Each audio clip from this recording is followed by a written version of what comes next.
No one had written about growing up gay on a dairy farm in the Midwest. And I'm certain about this. If any of you can tell me about another gay poet who's written about this, I would gladly read that book. It's called Hain, the Fields. My father high on the John Deere, the baler chewing row after row of cut alfalfa, mustard, thistle. I can't tell, as I lift and stack, how many small lives die here, mangled under twine. In the loft we stack the load, fresh green dust, a snowfall, bundles wrapped, tight as butcher's meat. Later, I throw one down the chute and knife its twine, a snake, bursts from the folds, its last thrash rigored. Smell what the bale exhales, not sweet green field, mold. I feed the herd this bread.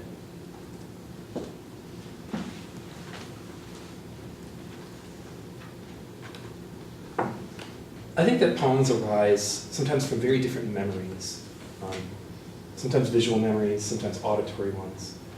And this next poem arises from an olfactory memory for me. On the farm where I grew up,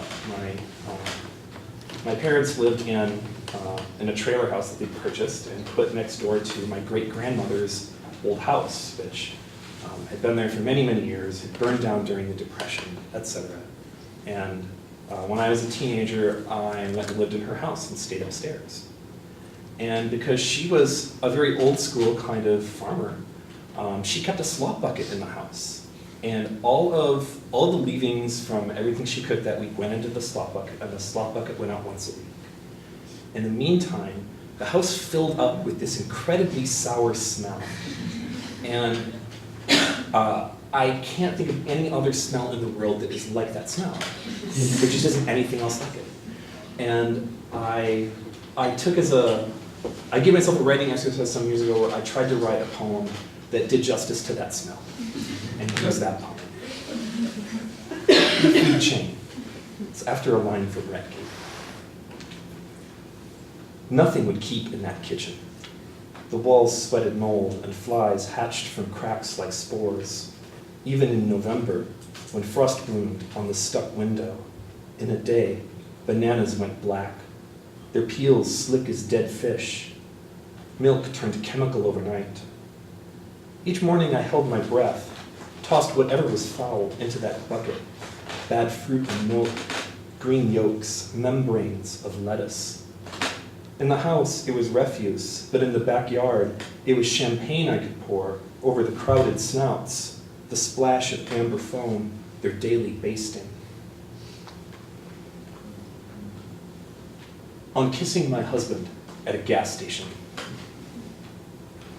It's a dirty pack, quick as a feather.